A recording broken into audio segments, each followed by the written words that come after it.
Hello, Blizzard fans! This is FalconPaladin coming to you with yet another daily Blizzard upload. This is a game between xTJx and VampyWorm on Orbital Shipyard. This is a PvZ, which is my favorite matchup of all time in StarCraft 2, even the first edition of StarCraft 2. I think I was about 14 or 15 when that came out. I was a huge Warcraft 2 fan, which meant I was a huge fan of Blizzard. I loved that game so much. I loved the artwork in the manuals. I loved the music. I loved the voice acting and the gameplay. And when StarCraft 2 came out, went to the store, bought a copy, played over LAN with my friends all night, and never looked back at Warcraft 2 except with nostalgia. So, in the bottom left of Orbital Shipyard, we have the red Zerg player. It is xTJx. And in the top right of Orbital Shipyard, we have the blue Protoss player. It is Team Ascension's VampyWorm with a spinny logo. So again, this is a PvZ. Again, my favorite matchup. I just think there are so many different things you can see in this matchup. Zerg can go Mutalisks, they can go Lurkers, they can go Roach Hydra, they can go Ling, they can use Banelings in this matchup as well. And at the same time, Protoss can use Archons and Zealots. They can use Templar and Immortals and Colossus, although maybe not so much in Legacy of the Void. I really haven't seen that unit very much at all in the beta, unfortunately for Protoss players. But again, you can see carriers. Seen a lot of carriers on my channel recently as well.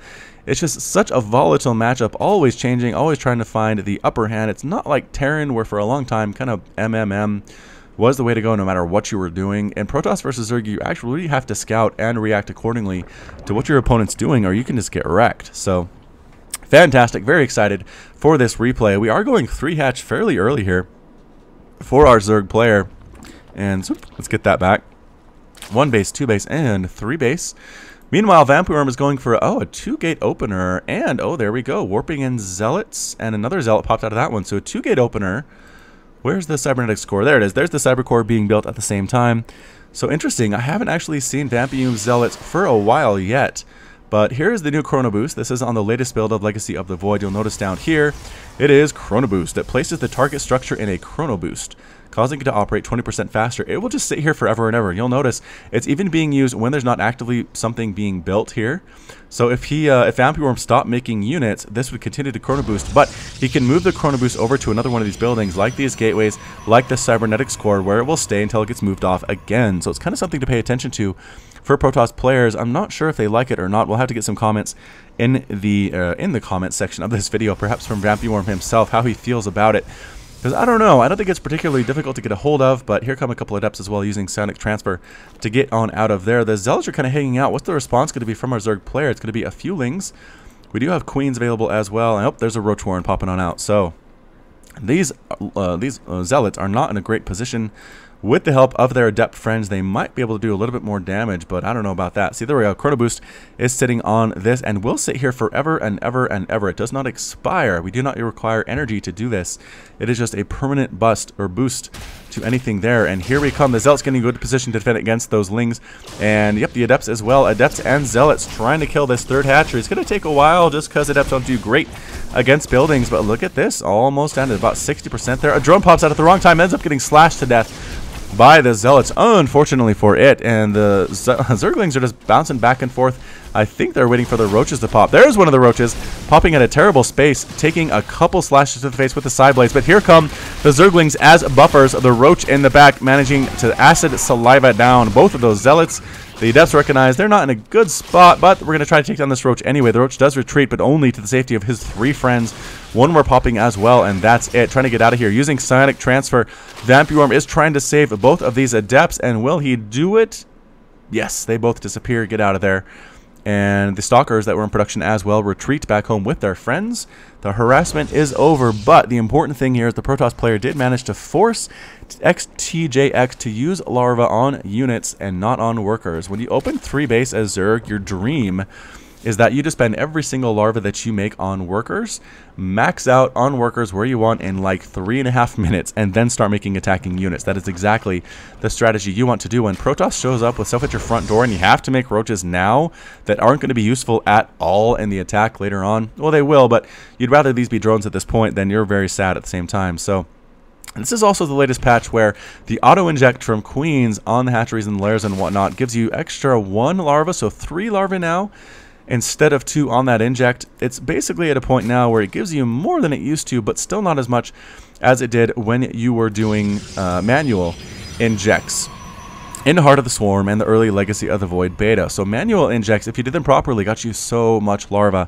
You could almost not spend it all sometimes. It was so much. But now it's at a point where it's okay. It's pretty good, but not as good as it is that way. But at the same time, the auto injects make it much easier to do. So you can see Blizzard is trying to make the game more accessible to people, to where if you're amazing at keeping the timings in your head, you don't have a massive advantage over somebody that doesn't anymore. But at the same time, your micro can still come into play. Decision making still matters, but I think Blizzard was trying to make the ability to kind of stay at your base and keep injects on a perfect timer in your head just doesn't matter as much anymore, and they got rid of it. So we'll have to see how that works in professional tournaments and things in the future. Making an Immortal an excellent choice. We saw the roaches. The answer is going to be Immortals. A third Nexus is up, producing workers. Don't make me a liar. Produce workers. Nope, VampyWorm does not want to produce workers, unfortunately for me. But we do have some sentries. That's good. A couple of adepts. I don't think we've made any more since that initial harassment. But, oh, another change. The Photon Overcharge ability used to only be available on Nexuses, but now it can be used on Pylons. Look at this. Photon Overcharge energizes the target Pylon's Kadarian Crystal, turning it into a powerful long-range weapon for 21 seconds that deals 30 damage. Overseer comes in to scout things out and might actually end up dead. Stalker gets another shut off. Maybe it'll die. Oh no, it survives with 6 hit points. Nice job there. But what I'm saying is we have Pylons here that power units at this wall, but also serve as essentially mini Photon Overcharge conduits for defense. So pretty amazing stuff there. Hallucinated Phoenix popping around, getting a perfect scout off, sees the evolution chamber, and the Queen here, was it? Oh, the Queen was trying to kill the Observer, but the Hallucinated Phoenix actually distracted it and kept the Observer alive. That was a bit of a lucky pickup for VampyWorm. 4th base popping on down for xTJx. He is playing this super well. Has 60 Harvesters to 56 for VampyWorm. So Vampy is going, do we have additional Zealots? We do. So 3 Zealots, a few Stalkers, Sentries, an Immortal, things like that. Not being too aggressive after that early harassment, just getting more and more upgrades here, getting shield upgrades, getting ground weapons level 1 and ground armor level 1 on the same forge, which is a little bit weird. Here's Chrono Boost again, so you can see you can kind of waste it if you're not careful. It was being used here, I think for what? For the shield upgrade for the Adepts, I believe that's what it was. But now that that's over, yep, you have to manually transfer it over to the forge. Oh, enter the forge. So these Nexus can use their Chrono Boosts. That's what. So these 2 Nexus are using their Chrono Boost on these 2 forges. It's very, very interesting how this works. So Hallucinated Phoenix, again, I think caught sight of those Ravagers and those Roaches. This is a lot of Ravagers. I'm just not sure if this is going to work out for xTJx, but he is going for it. He's going right up the ramp here. The Zealots in the front pretty much melt immediately. The Immortals in the back. Corrosive Bile being thrown out as well on all those units for VampyWorm, but the double Photon Overcharge is just so dangerous. Look at all the dead Ravagers, all the dead Roaches. It does force TJX back to catch up with his reinforcing Roaches here. More and more are pouring out. I think TJX has the number of workers that he wants at this point. He is just producing, okay, 11 more workers, never mind. He is getting Hydras as well as missile attacks level 1. Trying to catch some units here and managed to kill a couple Stalkers, and then going to back out once more. This Ravager did not get the memo there. He is. Now he's following along with the rest of his friends, trying to saturate this 4th base. 74 Harvesters here at the 8-minute mark. Boy, howdy. TJX playing this perfectly. He is a Grandmaster level player for sure, because that is what VampyWorm is. I know that absolutely. So Grandmaster level Legacy of the Void play fantastic on both sides. Hydralisks joining the army now. So it's Ravager, Roach, and Hydralisk. Again, I just don't love Ravagers. I don't know what it is. All right. No, wrong button. Wrong button. Back to the game. And there we go, popping up the ramp once more is xTJx trying to kill what he can, but double Photon Overcharge once more. Corrosive Bile is landing on these units, but so many Roaches and so many Ravagers are dying. That is just a meat grinder on this ramp. Running up here will get you killed, TJX. Be very, very careful. Maybe try to break these rocks back here, this debris, for an additional attack path. I just don't know why he keeps trying to go up there. I guess it'll work one of these times, but with that double Photon Overcharge, he could even get 3, because look, the Mothership Core has 200 energy, and it's 25 to cast Photon Overcharge, which means you could have 1, 2, 3, 4, 8. Oh my gosh. 8 Pylons here, all of them Photon Overcharging at once, and nobody could ever break through. That's insane. That's going to get changed, I have to imagine. Here comes a push, though. VampyWorm feeling a little little bit big for his britches. Moving on down. I guess that implies he is not justified in feeling that way, but he's feeling confident. He's moving out with his army down the map towards the Zerg base. The Zerg does not want to lose that 4th base at all, but we have Zealots in the front and we have Stalkers.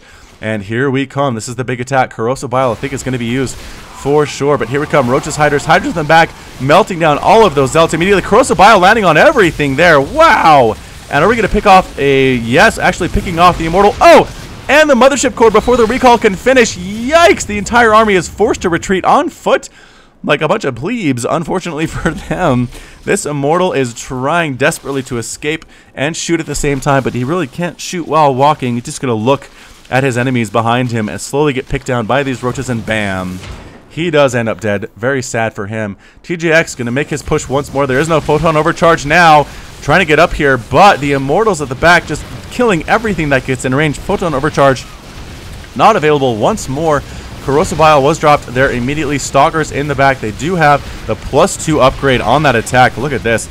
So many units dying for TJX, and once again, the blood of Zerg is soaking into this ramp, and a retreat comes up for TJX. He is making 22 roaches.